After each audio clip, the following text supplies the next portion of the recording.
দুইটি সময়ে স্বামী এবং স্ত্রী একত্রে মেলামেশা করলে কি হয় জানেন কি? দুইটি সময়ে আপনারা স্বামী স্ত্রী যদি একত্রে মিলিত হন তাহলে আপনারা দিন দিন ধনী হতে থাকবেন এবং আল্লাহ তাআলা আপনাদের উপর রহমত, বরকত, ভালোবাসা একের পর এক বৃদ্ধি করতে থাকবে। এই ভিডিওটা প্রত্যেকটা বিবাহিত নারী পুরুষের জন্য খুব গুরুত্বপূর্ণ হতে যাচ্ছে, তাই সবাই ভিডিওটা না টেনে সম্পূর্ণ দেখুন এবং অন্যকে দেখার জন্য শেয়ার করে দিন। স্বামী স্ত্রী এমন একটি সম্পর্ক, স্বামী স্ত্রীর কাছে আসলে শান্তি অনুভব করতে পারে, আবার স্ত্রী স্বামীর কাছে আসলে শান্তি অনুভব করতে পারে। একে অপরের মিলনে দুজন শান্তিতে ভরপুর হয়ে ওঠে। প্রত্যেকটা স্বামীর কাছে একটা প্রশান্তির জায়গা হচ্ছে তার স্ত্রী। এই স্বামী আর স্ত্রীর মধ্যে আল্লাহ তাআলা এক অপরূপ ভালোবাসার মিল মহব্বতের সৃষ্টি করে দিয়েছে। স্বামী আর স্ত্রী কোন দুইটি সময়ে মিলিত হলে, একত্রে মিলিত হলে আল্লাহ তাআলা আপনাদের উপরে খুশি হবে, এমনকি আপনাদের দাম্পত্য জীবনে রহমত, বরকত নাজিল করবেন, এই বিষয় কিন্তু জানা প্রত্যেকের খুব দরকার। দুইটা খুব গুরুত্বপূর্ণ সময় স্বামী স্ত্রীর জন্য। এই সময় দুটোর মধ্যে প্রথম সময় হচ্ছে রাতের বেলা স্বামী স্ত্রী দুজনে ঘুমানোর চেষ্টা করবেন একটু তাড়াতাড়ি, এবং মধ্যরাতে যখন তাহাজ্জুদের জন্য নামাজে উঠতে হবে উঠে পড়বেন আপনারা দুজনে মিলে তাহাজ্জুদের নামাজ পড়বেন।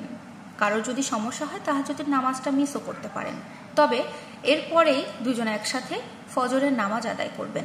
ফজর নামাজ আদায় করার পরে যদি আপনারা স্বামী স্ত্রী একত্রে মিলিত হন তাহলে আল্লাহ তাআলা আপনাদের উপরে, আপনাদের দাম্পত্য জীবনের উপরে খুশি হয়ে রহমত নাজিল করতে থাকবেন। আর এর কিছু কারণ কিন্তু আছে। মেডিকেল সায়েন্সে বলা হয়েছে এটা যে মানুষ যদি সঠিক সময়ে অর্থাৎ রাতের বেলা একটু তাড়াতাড়ি ঘুমায় তাহলে তার শারীরিক ফিটনেসটা ভালো থাকে। কারণ একটা মানুষের প্রপার ঘুম হওয়ার পরে কিন্তু তার মানসিক প্রেশার অনেক কম থাকে এবং ফিটনেস থাকে খুব ভালো। আর রাতে প্রপার ঘুম দেওয়ার পরে সকালে উঠে যখন সব কাজকর্ম শুরু করে তখন কিন্তু সব কাজগুলো সঠিক হয় এবং বেশ মনোযোগ দিয়ে করতে পারে। এখন অনেকেরই প্রশ্ন থাকতে পারে ফজর নামাজের পর সকালেই কেন একত্রে মিলিত হতে হবে, রাত্রে তো মিলিত হওয়া যেতে পারে, বা হলে সমস্যা কি, এরকম প্রশ্ন কিন্তু অনেকের মধ্যে আসতে পারে।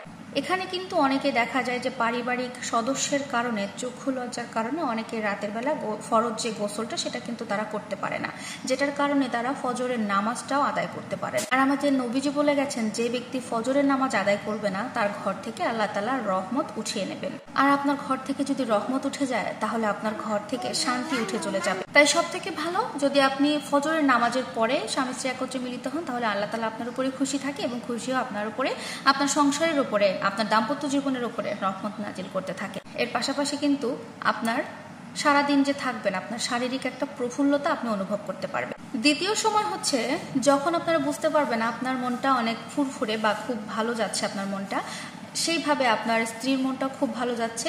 দুজনের মন যদি একত্রে হয় সেক্ষেত্রে আপনারা স্বামী স্ত্রী মনের উপর ডিপেন্ড করে যদি ভালো লাগা কাজ করে সেই ক্ষেত্রে আপনারা স্বামী স্ত্রী একত্রে মিলিত হতে পারে। শুধু একটা কথা মাথায় রাখবেন, জোরপূর্বক বা যখন মন চাইবে না জোর করে কখনো স্বামী স্ত্রী একত্রে মিলিত হবেন না। সুতরাং এই দুইটার সময় যদি আপনারা স্বামী স্ত্রী একত্রে মিলিত হন তাহলে আল্লাহ তাআলা আপনাদের উপর খুশি হয়ে আপনাদেরকে বরকত নাজিল করবে এবং আপনারা ধনী হতে থাকবেন। ভিডিওটি আপনাদের কাছে কেমন লাগলো অবশ্যই কমেন্ট করে জানাতে ভুলবেন না। আল্লাহ হাফেজ।